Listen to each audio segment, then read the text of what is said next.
Hey, what's up, Unbroken Nation? Hope that you're doing well wherever you are in the world today. I'm very excited to be back with you with another episode with our guest, Dan Stillman, who is a positive psychology practitioner, transformational mindset, and integrative medicine health coach.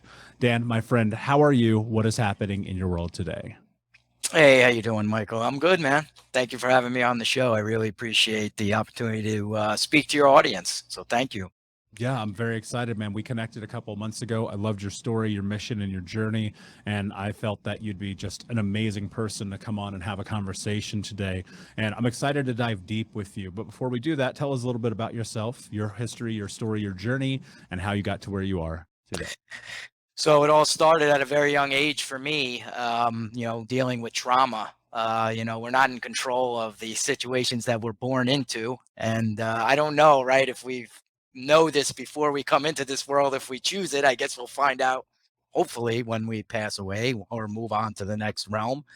But for me, I was at an early age. My parents got divorced when I was 4. The reason why my parents got divorced was my mother came out of the closet back in 1974. My mother couldn't live the lie anymore that she was gay. She felt this way her whole life. And, in the DSM, if you're familiar with psychology, in the DSM book that they use to, put the different, mental disorders in there, up until 1974, you were considered as having a mental illness if you were gay. So once they removed that from the book, my mother basically said, I need to come out. I need to be my true authentic self, which is kind of an inspiration for me. And later on, I'll get into that, how she influenced me because she was a pioneer marching, for gay rights.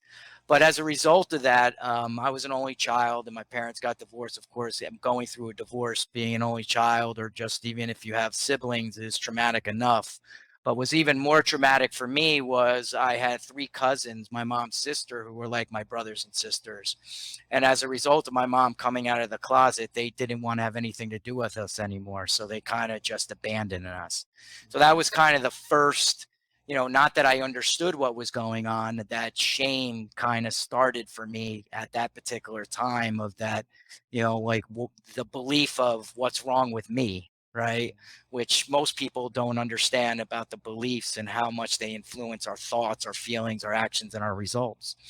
And my mother, as a result of going through the traumatic experience that she went through of just not people understanding her, and her sister, was very abusive, physically abusive towards her, we developed these patterns. And unfortunately, I was on the tail end of some physical abuse. Back then in the 70s, spankings were considered normal, not now, DIFUS would be called. But, as a result of that particular, physical abuse, that added to some of the feelings of, what's wrong with me? I did something wrong, developing those beliefs. There's something wrong with me. Why don't people like me?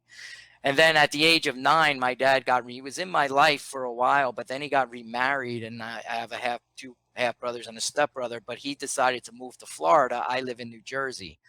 So once again, that abandonment kind of hit again, and I was raised in a predominantly, was raised by 2 moms really, because my mom met another lady who had 2 sons who were older than me. But I moved to their house in a neighborhood that was predominantly blue collar Christian, and I was Jewish. So I was kind of the only Jewish shortest kid basically in the neighborhood, and I experienced a lot of anti-Semitism as well. Like, people would spit in my hair. I would basically get into fights. I think the only good thing that really came from that was that at the age of 13, I started lifting weights. Like, I really started working out because I needed to protect myself. But little did I know that, the outside job that I was doing, yes, was helping me, but the inside job was just, the shame, the not loving myself, the wondering why things were happening the way that they were happening. Even though, like, I played little league and I played sports, there was always something missing in my heart. Like, there was something missing. And, my grandmother would always tell me that of all her grandchildren, like, I was the most loving and I was very introspective. I always kind of, had a soft heart for other people who were less fortunate. And during the times that I was going through these feelings of anger and just having bitterness and comparing other people, like being jealous of other people, whenever I went through like a certain, I'd say this is like a saving grace for me, because I could have very easily gone down the wrong path and got involved in drugs and alcohol and really went that way. I always stayed the path of I'm capable of so much more. And the reason why I bring that up and why that's like my token slogan, I should say, is whenever I felt that I was like hitting a real bad spot in my life, I would always look in the mirror and tell myself, you're capable of so much more. So, and it would pull me through. And I think that was good for me. Normal kind of the teenage years, like I said, I was in wrestling, sports, but I started to smoke pot. I drank alcohol, just like any other probably kid did in the 80s at that age. And but there was still always something missing. I can remember my friends, like when I drank, and my friends would say to me, like, that I would say to them, do you like me? Like, I'd always ask people, do you like me? Right? Because I just had this, from all of the experiences that I went through in my life of the abandonment and the hurt and the physical abuse.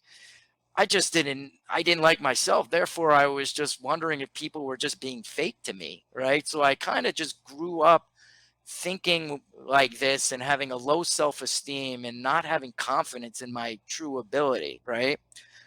And when I graduated high school, I basically didn't know what I wanted to do. And I took a year off and I worked in the mailroom at my mom's company for a year. And then my mom said, you got to do something with your life. This is 1989. So I went to school for computer repair and robotics, and I got into IT work. And then I decided, you know what, I'm going to continue my education. I'm going to join the Air Force. But little did I know, and most people don't know who've experienced trauma, if they don't want to feel the pain, right? They dull it with alcohol and smoking pot. And at that particular time, I quit smoking pot, but I was drinking. I decided I was going to go into the Air Force, and that was like my geographical cure, right? Most Mm. people don't know about the geographical cure. If you kind of get everybody out of your life, you could start anew and then your problems will go away. Well, that's not how it works. And so I went into the Air Force. I was 22, and I didn't make it through basic training because they said I had asthma. They gave me immunization shots. I had a cough. They gave me a breathing test. And because of Desert Storm, they had to ship so many people out because of breathing problems that they said I was disqualified. And that was my bottom. I came home and I hit bottom, like emotionally, physically. I got really depressed. And I just got down on my hands and knees and I said, God, please help me. Whatever you could do, just please help me. I woke up the next day and I knew somebody who was in Alcoholics Anonymous. And I went and visited this person. And little did I know that my geographical cure was not in the Air Force, but my geographical cure was to work on myself and get away from what I was experiencing at home, but moving into Alcoholics Anonymous and doing the 12-step program, going into therapy, and really that and healing this trauma. So that's what I did from 1992 to 1996. I didn't hang out with my old friends. I made new friends in AA. I worked the steps, worked the program, got sponsors, men, right? Because I didn't have a man figure in my life for all that time. So there was something that was missing from a masculine perspective. And I had some tough love when I was in AA, when, one of the things that really stands out for me when I think back at one of the lessons learned, I would always complain about, well, I'm so nice to this person. How come they don't like me? And one of the old timer, my sponsor, would say to me, well, Dan, what makes you think everybody's going to like you anyway? And it was like, it was like an aha moment, but I needed that, right? Because I didn't have that male perspective. So, going to Jewish family services and talking about the trauma. And I was very fortunate because going to therapy, working the steps and realizing that I wasn't an alcoholic, but I really needed that 12-step program, which I would recommend to anybody. You don't have to be an alcoholic to do a 12-step program. I don't know if you're familiar with the 12 steps, Michael, but you clean house, right? You basically clean house, and you have to take an honest look at yourself. Hey, what's up, Unbroken Nation? Just want to take a moment and invite you to be my guest at Think Unbroken Conference this November. That's right. Think Unbroken is hosting our Unbroken Con for free. It's 5 days of trauma transformation information with myself, special guests, and even some of the leading experts in trauma education from around the world. For 5 days, we're going to jump into what it means to actually take the steps to be unbroken. All you have to do is register for free at unbrokencon.com. That's unbrokencon.com. That's right. 5 days of trauma transformation information with me, special guests, and some of the world's leading trauma trained experts for free for 5 days this November. More details to come. But in the meantime, go to unbrokencon.com to register, and I'll see you there. And I'll say this, I'll agree with that. And that's something that for me in my journey, I stepped into AA, NA, and SA over the course of this healing journey. And it was very much like in these moments of like, I'm not alcoholic. That's not what this is. I'm trying to hide the hurt. Yeah. You know what I mean? I'm trying to hide the pain, hide the suffering.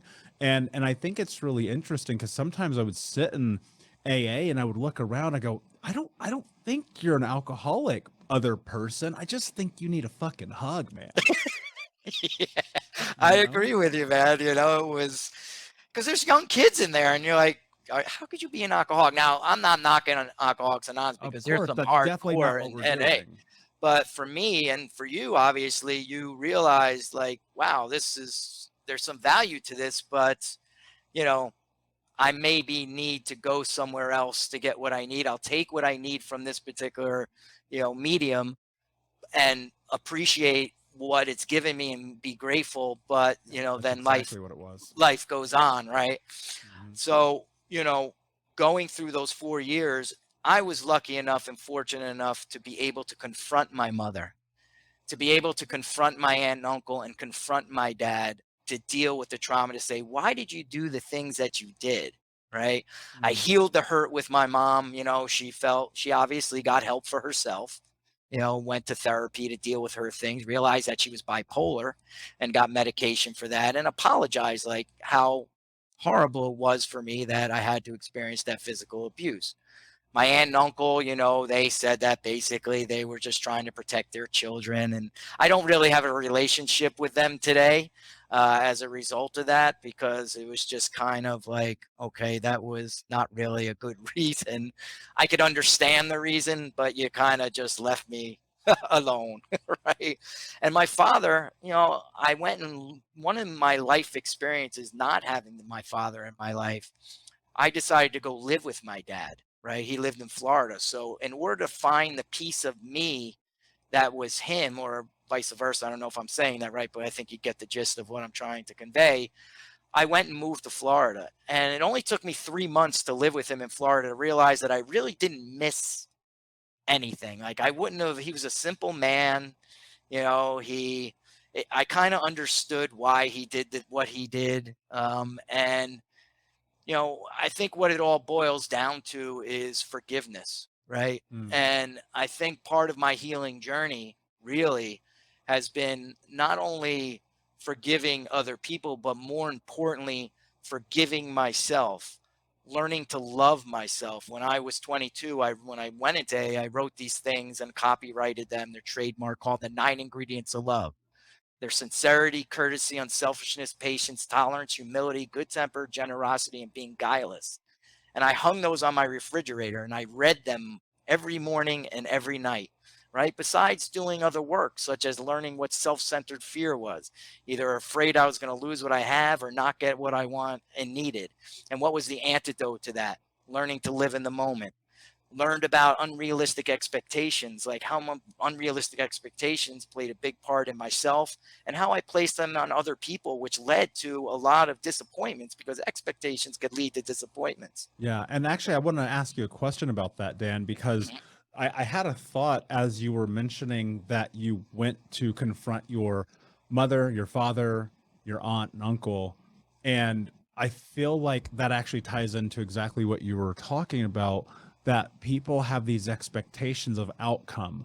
And especially in that moment, you're like, I'm going to go in there. I'm going to tell them what's what. They're going to Right. change. They're going to, I don't think that's realistic though. Like I think sometimes we can set those expectations and fail, and or not fail, maybe that's not the right word I want to use, but we can set those kind of expectations leading into it and then feel like the outcome was not favorable. What I'm curious about, because I know a lot of people, and this was my experience, and I've thought about this a lot. Hmm. My mother died before I could confront her, Mm. through drug overdose. And I remember I kind of like took her out of my life and I said, you know what? I know that she cannot be in my life or I am not going to go down the path I need to go. Right. And, years later, I mean, a decade removed from that, I had this thought. I was like, I wonder what it would have been like to have that conversation. And so I'm curious for you, what prompted the want to go and have those confrontations, and honestly, probably some very incredibly difficult conversations. I felt it was the only way that I was going to heal. For me, I felt like I needed to know, and it's individualized for each person. For me, it was for me to understand and heal. And, we live in a society where, right now, as you know, it's very divisive, and one side takes one side and one side takes the other. And basically, what is the root cause of that?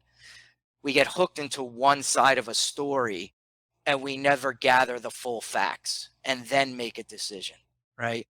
So, in order for me to forgive myself and forgive the people who actually I had to deal with, I need to understand why they did the things that they did. I needed to understand and hear their side of the story, because then I would go through life maybe being judgmental of others. And part of my what I'm trying to do, and what I teach my kids is to really try and practice the pause before you be judgmental of others, and try to ask questions and gather the facts, because if you don't, we have a way of making up stories that are just not real. We're great storytellers, right? And most of us don't know how to question our thoughts in real time. So what I've learned in positive psychology, and kind of deviating, but we went this way, is to learn real-time resilience skills and learn how to become your own cognitive-based therapist.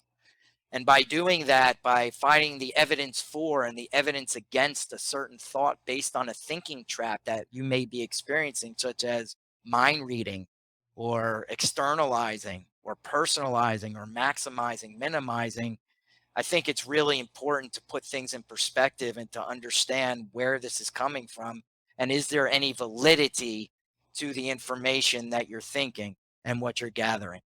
Yeah, that's actually such a great point. And I've never thought of the words real time resiliency. That just really hit hard for me because I always try to make meaning in the present as opposed to the past. And I found that to be very beneficial in my life. Do you think that that is a tool that can help people navigate that space of feeling like massively unhappy and disconnected? There's probably a bunch of different components, but it's definitely a tool. I know it's for me. Like, listen, I'm a survivor just like you, Michael, of trauma, right? I have days where I have, I'm tired, I'm hungry, I don't feel well, and something could trigger something that has affected something from a trauma thing, because that neuro pathway is still there, right? But real-time resilience skills is a tool, and it could definitely help. If you have as many tools as you possibly can in your tool chest to help keep you sane and not spiral down the rabbit hole. Like, I like to use the term staying north of neutral, right? When you look at a pie chart and you look at a wheel of life, and each piece of pie is a part of your life, such as relationships, career, whatever it is, spirituality, and for some reason at your job something bad happens and you go from a 7 down to a 3, what do? You got to dig into your tools, and one of those tools is real-time resilience skills to question the thoughts that you're having, because you may be thinking, oh, my boss is an asshole. Right? He It just might did. be. Yeah, right, it may be, but he just did this to me. But then instead you got to think, well, maybe this person's having a bad day. Like, why did this happen? X, Y, and Z. Like get fact based data, evidence for, evidence against. It's like you're taking your brain to court, right? And you have to use like real-time resilience skills to say, what's really happening here? You Yeah, know? I love that, Dan. So I say this to myself all the time. I do not trust my brain. Like when, like when you understand neuroscience, when you Yeah. understand the impact of trauma and being in a cortisol state and what it's like to grow up in that, and then to like navigate dissociation and then recognize behavioral patterns, and then you get into these things that are triggers and emotional scars. It's like your brain is not trustworthy, right? And this was my experience, until I understood the research and the science and the Yes. practical functions of the brain. Because Ah, I realized something really important, and I'm going to lead somewhere, and I want to know your thoughts on this. For a long time, I felt like every time I listen to my brain, I get in trouble, right? But every yeah. time I listen to my gut, I'm right. And I was thinking, I was coaching one of my clients recently. I said, how many times have you had this moment where you meet someone or you do something or you're in an interaction, you're like, that doesn't feel right. And then a month, 6 weeks, 5 days later, it doesn't matter. You go, damn it, I should have trusted my gut. Yeah.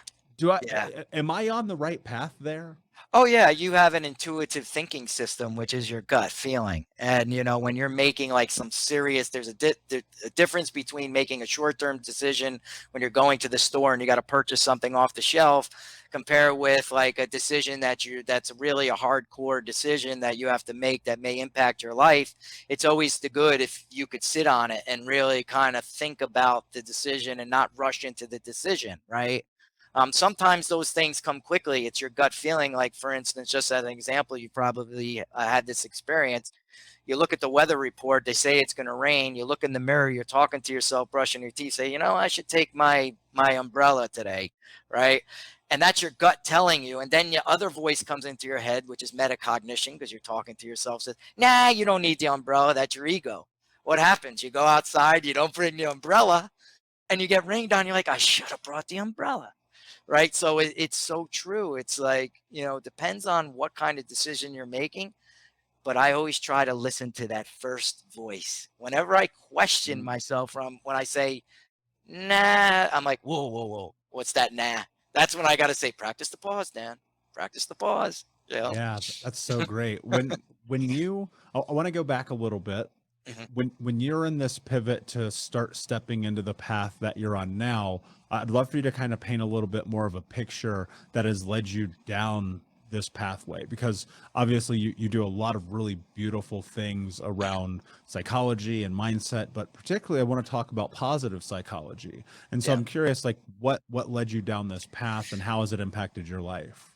Yeah, so listen, the journey of learning didn't stop when I explained the story when I was 22 till I was 26. I did wind up getting a divorce, and I have two kids, and I had to learn from that experience. And then I got in another 10-year relationship, which really helped me become a man, because this person taught me how to not be a people pleaser. Again, I'll remind your audience that I didn't have that father figure, right? Like, there is no playbook that's given to a man, when he is born, right? We're taught how to open up doors, how to do certain things, but we're not taught how to express our feelings.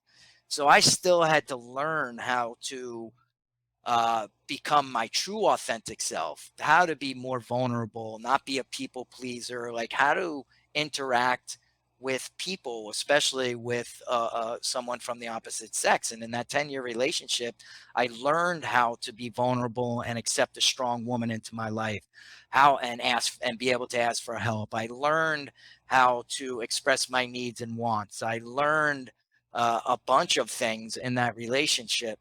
And one of the things that I could take away from, that relationship is I got into yoga and meditation, which was like almost the last piece that I needed to learn. And I'm going into, what the question that you asked me, because, when I was, and that relationship had ended, like I believe that people come in and out of your life for reasons. I believe things happen for a reason. And, when I was 48 years old, uh, I was at a job for 11 years and I got laid off from that job. And I thought to myself, wow, I'm looking back at my life and and all the things that we discussed and the story that I share. And I said, there's meaning to this. There's something that I should be doing, right? What is my true purpose? Now, I've been very successful in IT, but I'm like, there's something, I have a gift. What is my gift? And that's when I came up with the word Yomenga. Yomenga came into my mind. I was sitting on the couch meditating, and the word Yomenga, which is the word men in between the word yoga. And that's where this journey started, basically, how I got into positive psychology, integrative medicine, and all these things because I started to create this business, Yomenga. Besides what I have holistic WellCare advisors, and then I have holistic wellcare.coach. So I have three things that I'm working on.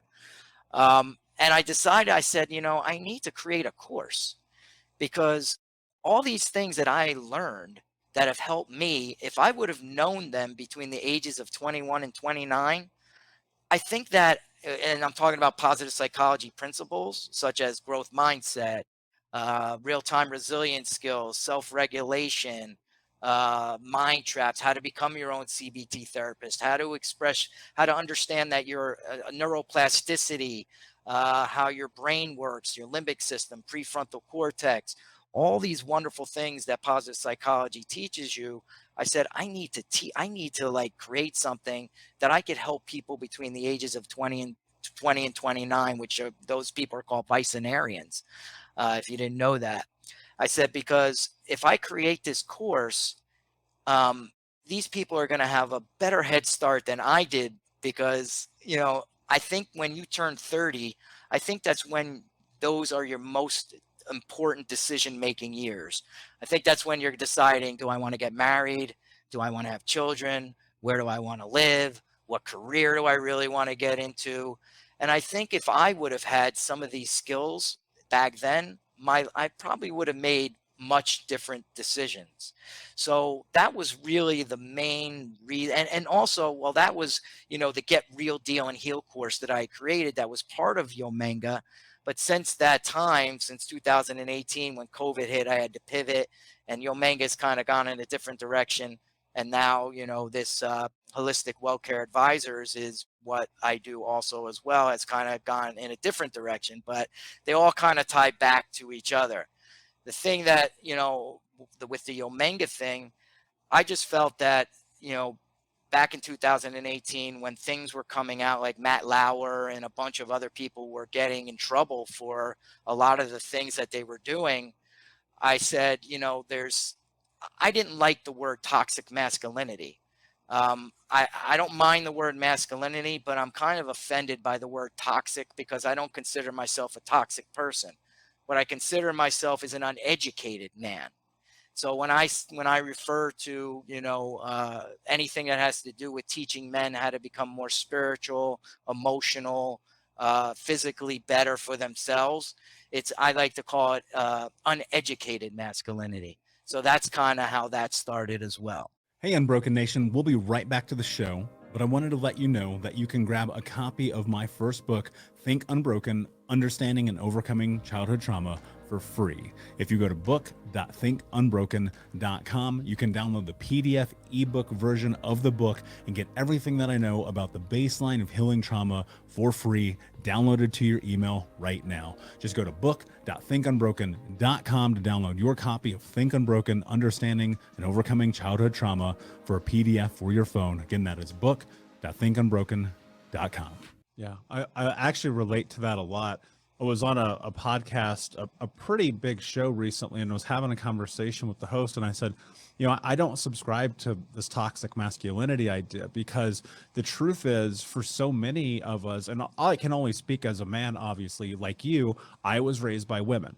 I never met my father. My stepfather was incredibly abusive. The men in my life and the other boys I were around, all we were doing was getting in trouble and breaking the law. Right. I had no measurement for what it meant to be a healthy and educated man. And so, like many men, how did I learn? And look, and one of the things people need to understand is the statistics that 3 in 6 boys are raised by a single mother. Like, yeah. And those statistics vary. I've seen it as high as 4 and 5. I think that's probably too high, but I don't know. So, you have to factor that in. And for a long time, this word toxic was going around, and I'm like, yeah, but there's never a conversation about toxic femininity or toxic this or that. And I've always thought that it was a bit odd. Now, of Yeah, course, I recognize there are there are people who do fucking bad things. That's of the world. course. Like, that's Yeah, how it exists. People did bad things to us. That's why we're even having this fucking conversation. yeah, And, to be pigeonholed because of poor decisions, I think is a really dangerous and dogmatic game that we play, because there's no questions asked. And I've admitted this, and I will always own my truth. In my 20s, as a man, I was a fucking monster. yeah, Period. yeah. Period. I didn't know. And you don't know what you don't know. And it wasn't until I hit a rock bottom moment and I was like, oh, maybe there's something different here. And that led me down this path of therapy, of coaching, of men's group therapy, of retreats and workshops and seminars and courses and all of the things that have led me to where I am. Like, I never felt toxic then. I just felt like I didn't understand. And there's people who are going to email me. I already know they're going to be like, whatever, I'm just sharing my truth. And I don't align with that. And I don't think a lot of people do. And I love that you pointed out that you created something that you thought you would need. I mean, that's Think Unbroken. That's the entire crux to this. Because if I could redo my 20s with this information, assuming that I was ready to receive said information, my life would have been very, very different. But, I think part of it is, we don't really understand the brain science that can even lead to this place where we can have this conversation, Dan. And so I really love for you to kind of just high level hit us, talk about neuroplasticity, talk about triggers, talk about emotional scars, but most importantly, talk about rewiring your brain. Yeah, that's a very interesting topic. It's there's so many different mentors that I follow, like Joe Dispenza and Greg Braden and a few others that really talk about this neuroplasticity and the brain. And it was all new to me. I think it was like an aha moment for me when it was taught to me, like how you have this limbic system, which is the fight, flight, and freeze mechanism, and how you have your prefrontal cortex and how they're attached, and basically how the limbic system is your emotional side where you feel all these emotions, but your prefrontal cortex is the logical, rational side. And that we're the only species that has this neocortex that really has the ability to self-regulate our emotions. However, we've developed a lot of habits, right? Over the years, and these things that I had mentioned when we first started the conversation, such as beliefs, such as I'm not good enough, what's wrong with me, I did something wrong, can be stored in our subconscious, right? We have a subconscious mind and we have a conscious mind. And basically the beliefs that we hold, with these with neuroplasticity, and that we have these, basically a dendrite and an axon that has like these little electrical signals that fire in between, these things that create a thought. So for instance, like, if you have a thought that, or if you have this belief that I'm not good enough, and then you have this thought, the belief that I'm not good enough, and then the thought like, oh, I applied for this job and they don't want me, that I'm just a bad person. That's just reinforced, right? That's just that neuro the you know what I mean? It just keeps firing the synapse there. So what you need to do is to create a new neural pathway. And the only way to really do that is with deliberate practice, right? And the best way that I could kind of give you an example of this is if you work at your job and you have to create a password to log into Windows at your job, every 90 days or 30 days or whatever the security policy is, they basically tell you to change your password, right? So you go into work one day and you change your password, you get up, you go get a cup of coffee, you come back, what do? You start typing in the old password again, right? And then you realize, whoa, I gotta basically type in the new password. Well, here, I'll just give you an example. Like, this is the neural pathway that you created for that old password, and this is the new neural pathway that you created for the new password. With deliberate practice, each day that you come in and type the new password, the synapse there that between the axon and the dendrite starts to starts to close more, and the old one starts to separate. And basically that's how a new thought, a new habit is basically created. So it's deliberate practice, and we're like 60% habits.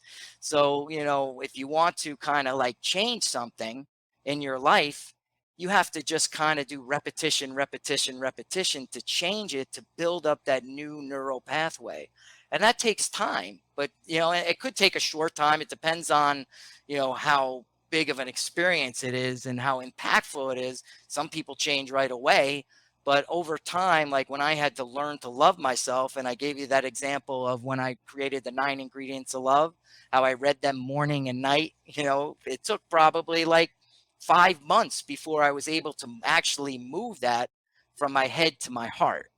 So real, I hope that I gave a good example of how that happens, where you build a new habit. Definitely. Yeah. I mean, that makes perfect sense to me. And as you were saying that, I remembered I used to work for a Fortune 10 company. We had to change our passwords every 45 days, and it used to drive me freaking crazy. Like, I got that just, I'm now triggered in the middle of this conversation, very pissed off at that company. But you're spot on. And, I think about this, I've mentioned on the show many times, like I used to be a 2-pack-a-day smoker for a very long time, which is a very stupid thing to do.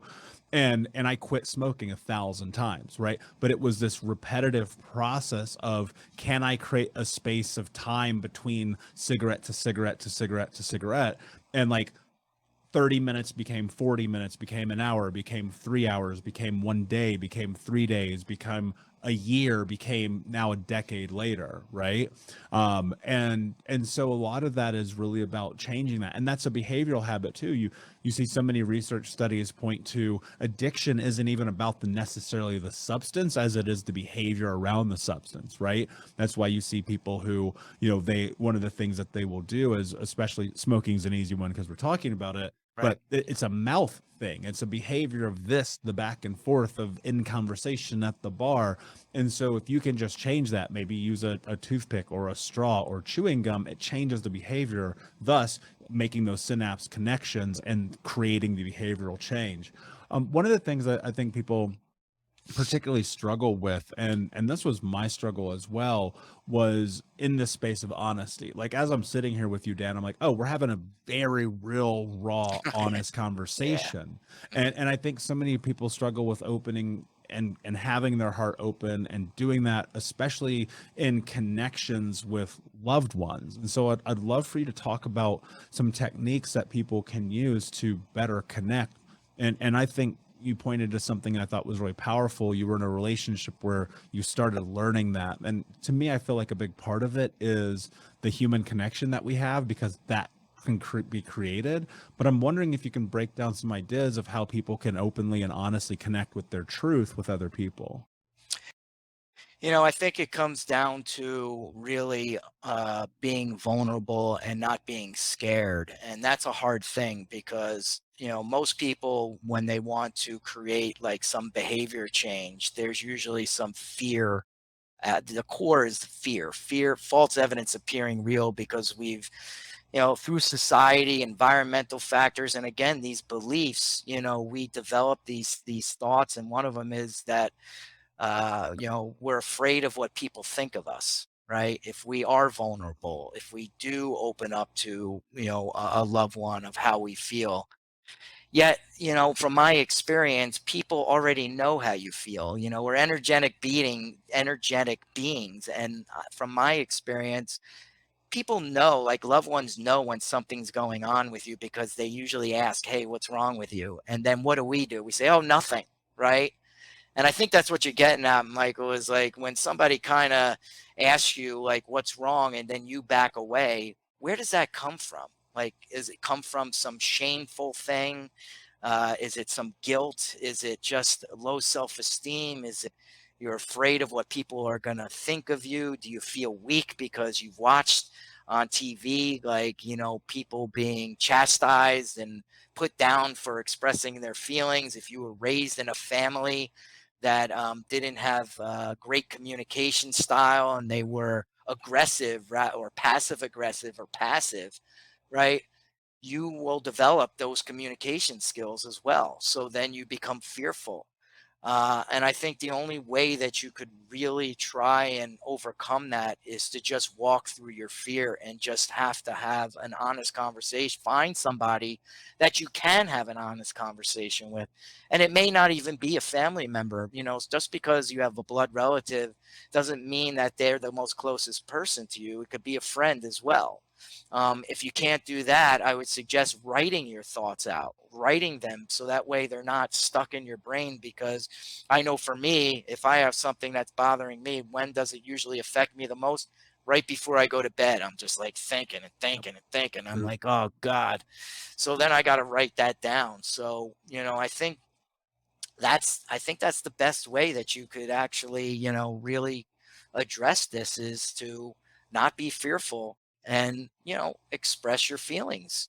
That we're human. We're meant to express our feelings. It's the way that we're wired. And one of the most important things that I've learned in positive psychology, and I think what society does, is they say that expressing anger and expressing sadness is bad. It's not bad. It's good. Those are good feelings to express. So I don't even like to label those feelings as negative. But in society, we tend to say, oh, you're acting negative, and people will judge you and label you.